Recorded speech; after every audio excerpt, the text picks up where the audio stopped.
Tonight, on-the-spot fines and extra police patrols. New measures to enforce social distancing rules as more businesses are told to close. Good evening, I'm Juanita Phillips. This is ABC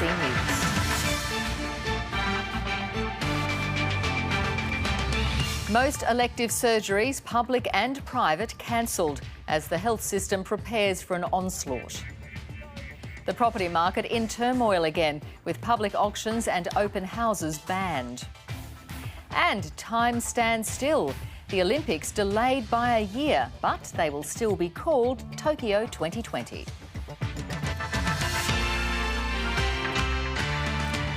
Life as we know it and the freedoms we took for granted are fast becoming a memory. Tonight, more extraordinary measures come into force to try to stop the coronavirus pandemic in its tracks. From midnight, new restrictions begin.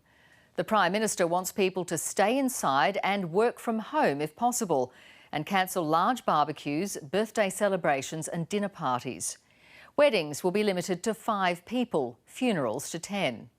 Beauty and massage parlours will be closed and haircuts limited to 30 minutes. Real estate auctions and open house inspections will no longer happen, and other venues will also shut their doors. Australians will also be banned from travelling overseas. That's one step up from simply being advised not to. This is all hitting the economy hard, and we're seeing more huge job losses. Virgin Australia will stand down 8,000 of its 10,000 workers and suspend 90% of its domestic flights. One consolation is that supermarkets and chemists in New South Wales are now allowed to trade 24 hours a day to meet the demand. But for so many other businesses, it's been a traumatic day. A work in progress with no clear direction. Government efforts to contain coronavirus is killing small business, and this salon is struggling. Both me and my colleague, we just felt about 50% cut in the revenue since about a week and a half ago. Come the morning, all hair appointments will be chopped down to half an hour. It's really hard to cut hair in 30 minutes, so we might have to temporarily close until we figure out what to do.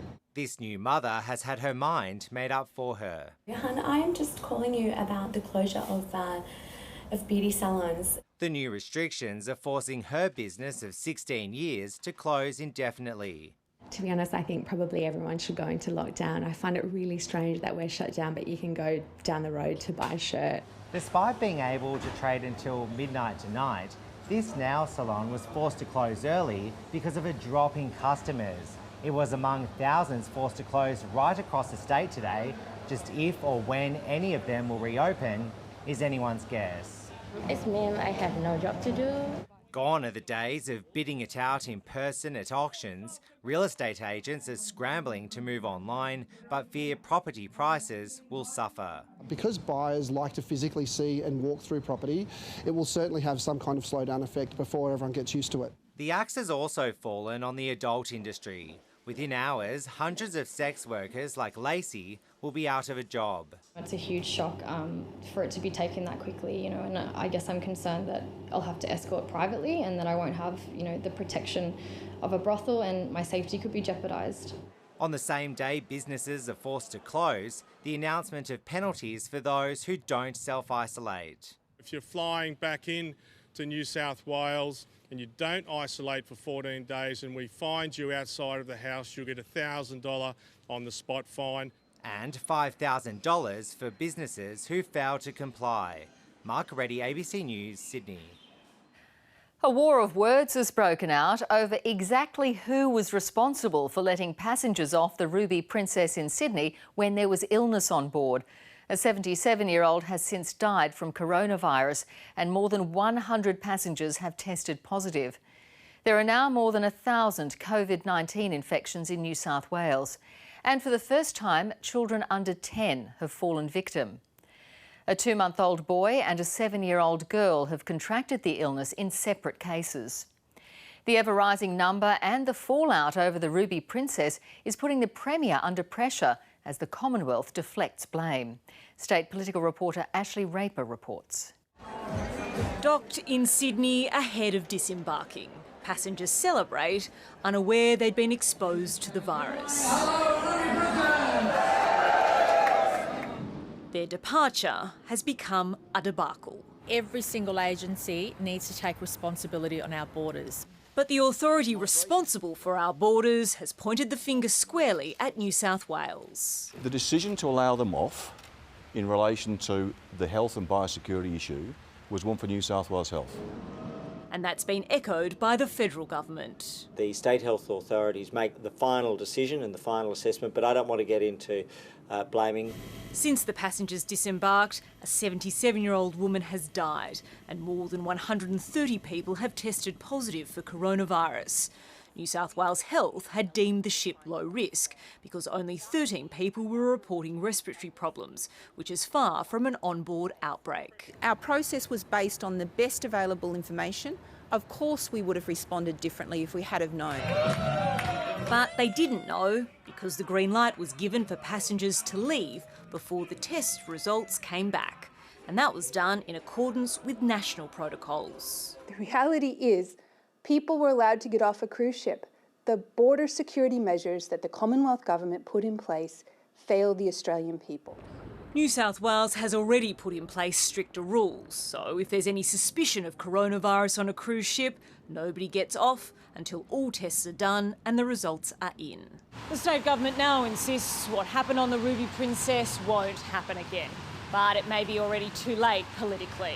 The mishandling of it could plague the Premier and Health Minister long after the crisis is over. Ashley Raper, ABC News, Sydney. Almost all elective surgeries will be cancelled from tonight as both public and private hospitals prepare for an influx of coronavirus cases. And people are being told to expect even more challenges as the government considers what other shutdowns may be necessary. Political reporter Jane Norman explains. Healthy social distancing saves lives. In times of crisis, clear communication is key. If directed to self-isolate, you must stay home. But this crisis is moving so quickly, it's almost impossible to keep up. That is the law. Late-night press conferences roll into mid-morning updates. Morning, everyone. Changing the way almost everything operates. All elective surgery, other than Category 1 and urgent, I stress very urgent Category 2 cases, will be suspended. Fewer than 200 coronavirus patients have needed to go to hospital, 10% requiring intensive care. But beds are being cleared and protective equipment preserved in expectation those numbers will soar. The most urgent message that we're getting for people to stay home is to stay home if you're sick. Everyone else is being asked to limit their movements and stay home unless they need to go out. These decisions are not being made by premiers and chief ministers and myself lightly. We are very mindful of the impact. Draconian measures designed to save lives are devastating livelihoods. In just a few hours, 280,000 jobless Australians registered for government support. Those still in work, all now deemed essential. An essential worker is a worker with a job. Some staff could be redeployed.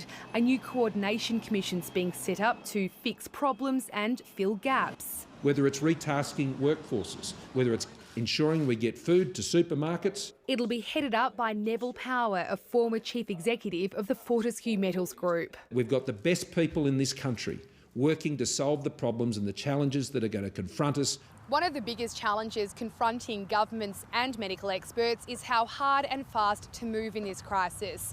On that front, tensions have emerged within National Cabinet, with Victoria pushing for even tougher restrictions. Australia's already been partially shut down, a full lockdown looms. But governments are being urged by chief medical officers to hold off until it's clear what impact these initial measures are having. Victoria wants to go faster and further, same measures, it's just putting them in faster. For the second night in a row, the National Cabinet's meeting, this time to consider relief for renters. More announcements and more changes to come. Jane Norman, ABC News, Canberra.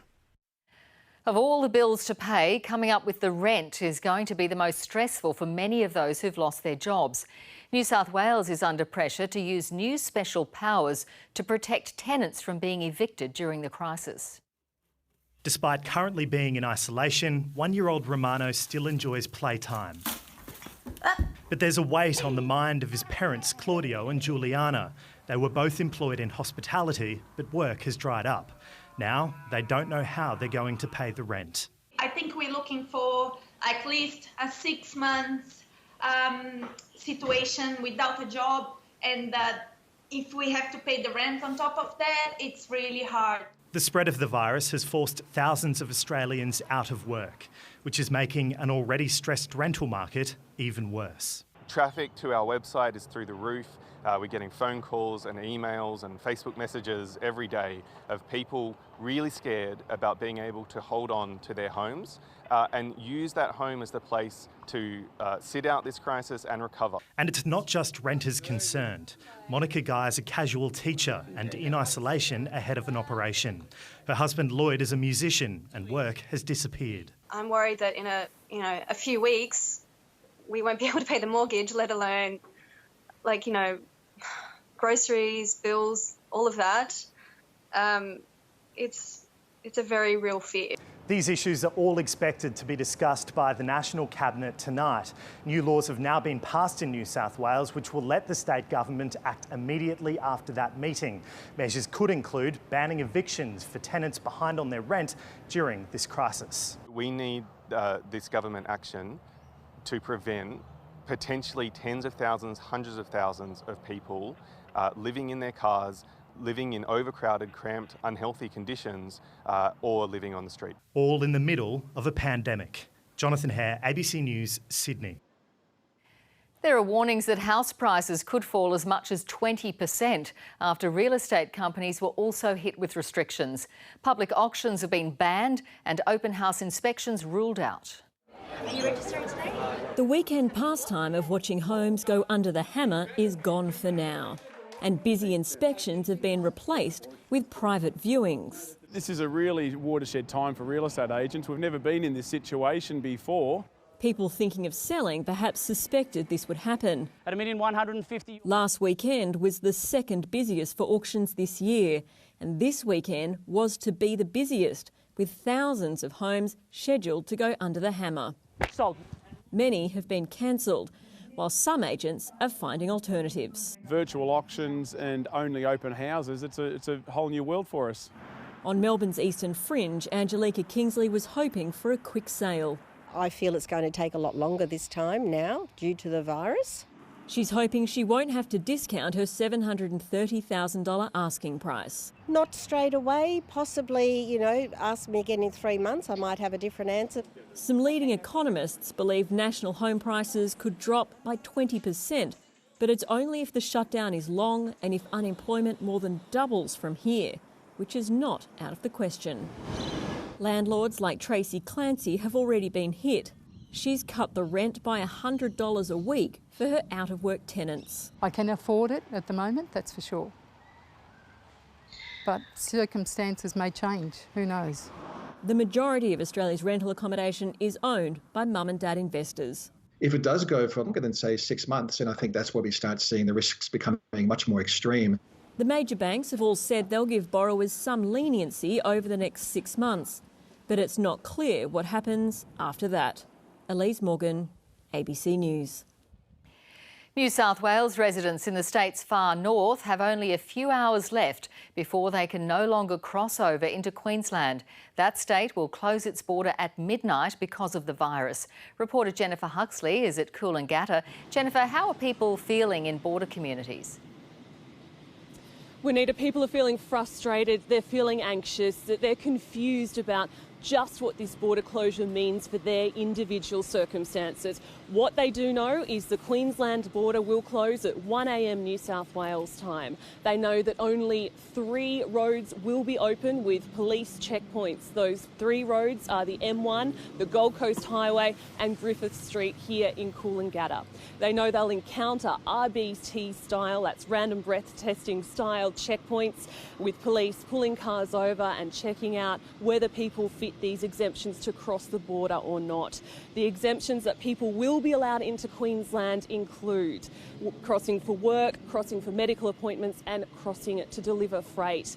If people don't fit those exemptions, they're being told that they will be turned back or they'll only be allowed across if they can prove that they can go into a fortnight of self-isolation. Now, there is another clause as well that is included, and that's compassionate grounds, but there's details still for that being nutted out, because while we do have Coolangatta and Tweed Heads very much listed as twin towns, it really is one city that's split in two now by this border closure. There are families being split apart, communities being split apart and cut apart, of course, from their support networks. So we do know that all other roads will be closed from midnight tonight, and we're hearing that that will be in the form of concrete balustrades. So very difficult to get across. Jennifer Huxley reporting there from Coolangatta. Now, if you're in any doubt about why physical distancing and staying at home matters, have a look at this. One infected person can give the virus to 3 other people. Then those 3 people each give it to 2 or 3 more. Now 9 people have it and they pass it on and so forth. But if just one of those original 3 stays indoors, nearly a third of those people no longer get it. If another person doesn't go out to dinner, they don't pass it on either. If you work from home rather than mingling in the office, the spread of the virus is also slowed. Research from the University of Sydney suggests that for this to work, 8 out of 10 people need to practice physical distancing. If that slips to 7 out of 10, the virus spreads at a much faster rate. This chart shows just how that works. If 8 out of 10 people comply with the distancing rules, the curve will go down dramatically over the course of 13 weeks. If 9 out of 10 do it, the curve falls even faster. But if just one person leaves their home when they don't have to, everything we're all doing is for naught. So every single Australian plays their part, because it only takes one person to put everyone else at risk.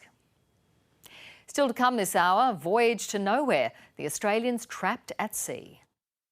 They cancelled the first stop in the Maldives, so we started to worry a lot about what was going to happen. We're all appear smiling and happy, but underneath, many of us are really worried. Also, Dr Norman Swan looks at the medical theory that short-term pain will deliver maximum gain in defeating coronavirus. That's coming up.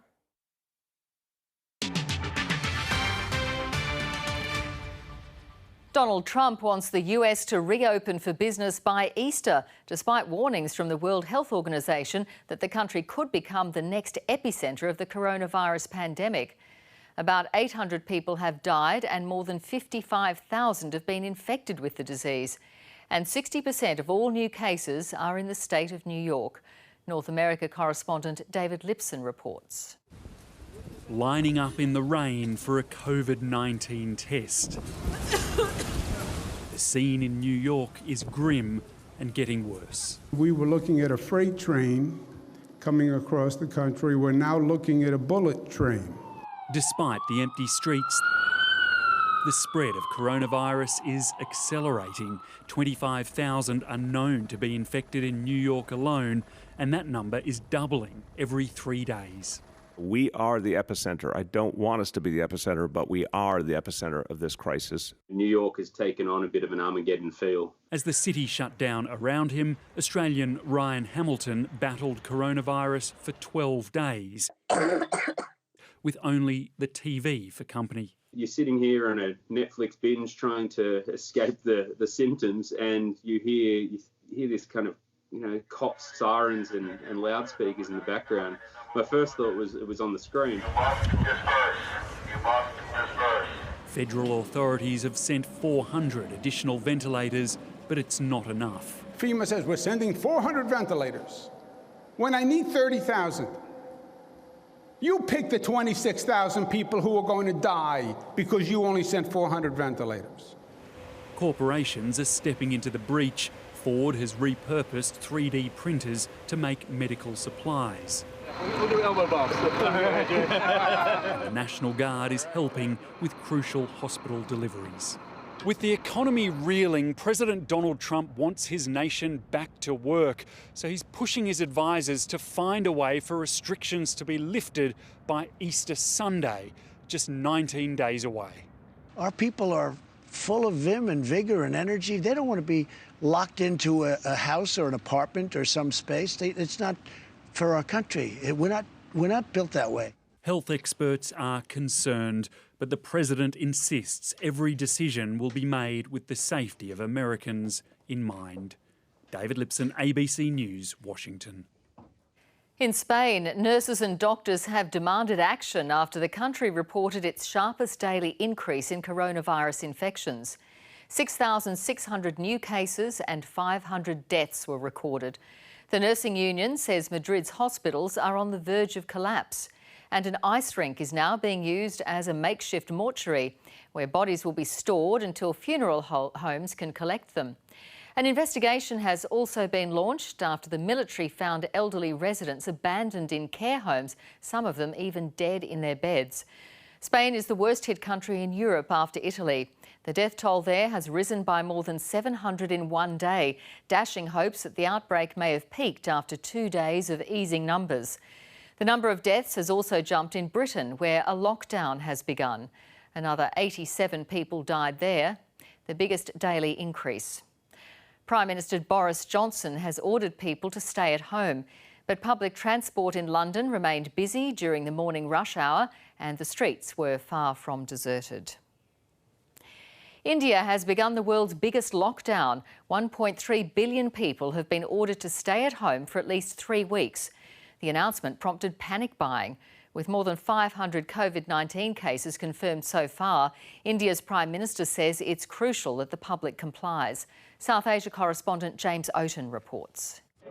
No sooner had the Prime Minister made the announcement than the public rushed to stock up on supplies. Lines formed outside pharmacies, dairy, fruit and vegetable shops. Social distancing cast aside for the sake of preparedness. To save India and every Indian citizen, to save you and your family, a complete ban is being implemented on any movement of people outside their homes, starting at midnight tonight. The ban covers the whole country and includes sealing state borders. Essential services will keep running, including hospitals and police, who will be monitoring compliance. Grocery stores and pharmacies will also remain open, but schools and retail shops will stay shut. So too will India's huge train network.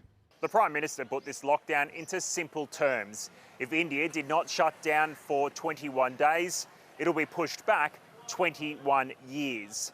India had already undergone a curfew on Sunday, seen as a trial of sorts, and many states had already enacted their own restrictions. Now these measures apply to the whole country and they're mandatory. The public appears ready to comply. Lockdown is a good thing. If we want to save our country and not take it to the level of Italy, Britain, Spain and other countries, then it is very important to stay home. It is all for one and one for all. In a country renowned for having poor health infrastructure and well over 1 billion people, the question is, will this be enough? James Oaten, ABC News, New Delhi. In finance news, the local share market surged today after the American Dow Jones Index had its best one-day gain since 1933. Here's Alan Kohler. Well, the Dow Jones jumped 11.4% last night, and there have only been 4 better days in history. And they were all between October 1929 and March 1933, during the Great Depression, which drives home the point that a double-digit rise in the share market in one day is not necessarily good. In fact, history would suggest it may be really bad. 2 reasons for last night's rebound.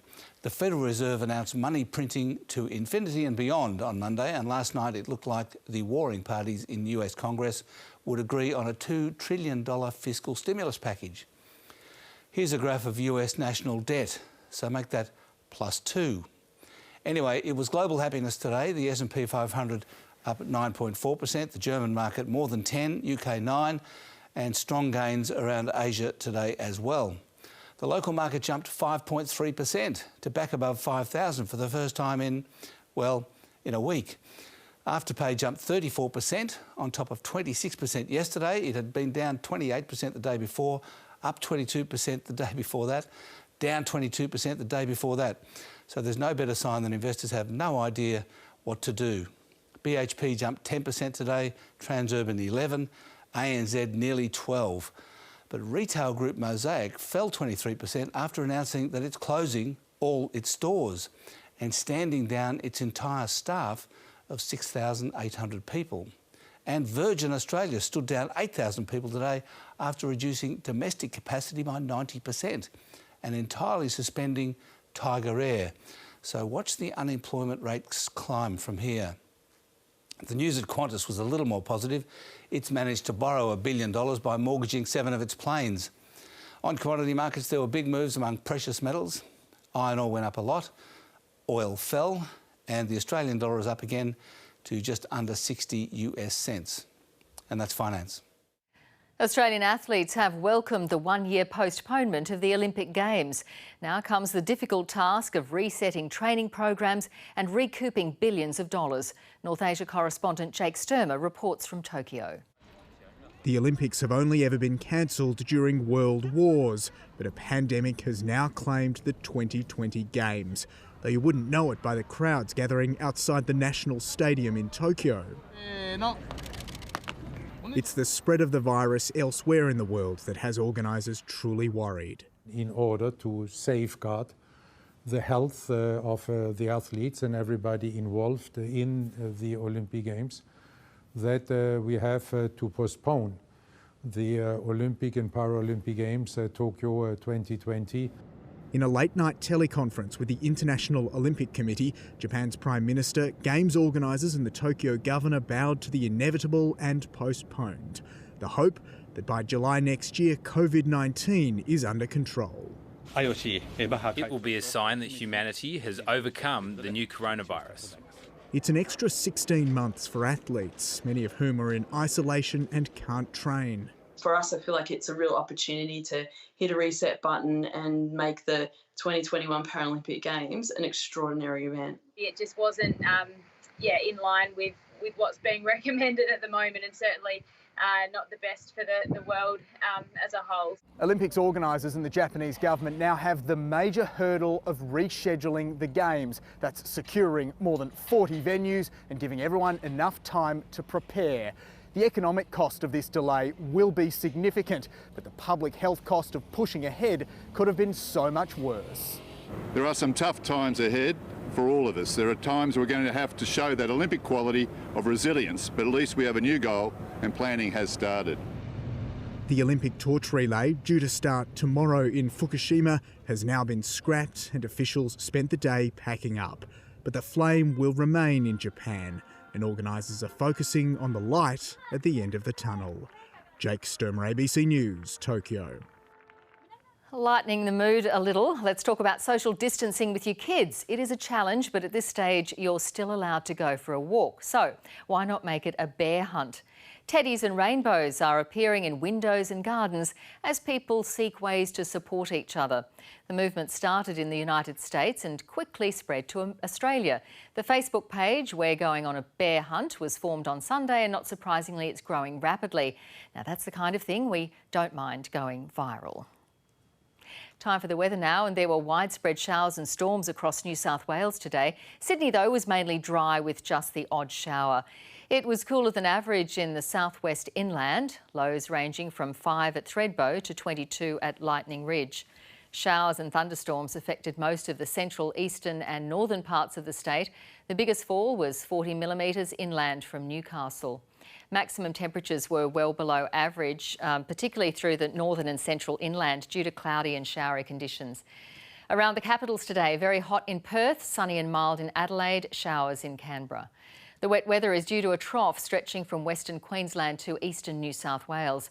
The trough will shift east tomorrow, bringing more unsettled conditions to central and northern parts of the state over the next couple of days. Nationally, Perth will be getting even hotter tomorrow, Melbourne cool and cloudy.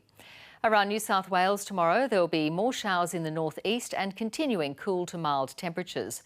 A strong wind warning has been issued for the Byron, Coffs, Macquarie, Hunter, Sydney, Illawarra and Batemans coasts. Cool showery conditions are also forecast for the southeast. Strong southerly winds will persist tomorrow, then shift east to northeasterly later in the week. Inland, it'll be mostly sunny with mild to warm daytime temperatures. Strong southerly winds to 30 knots on Sydney waters.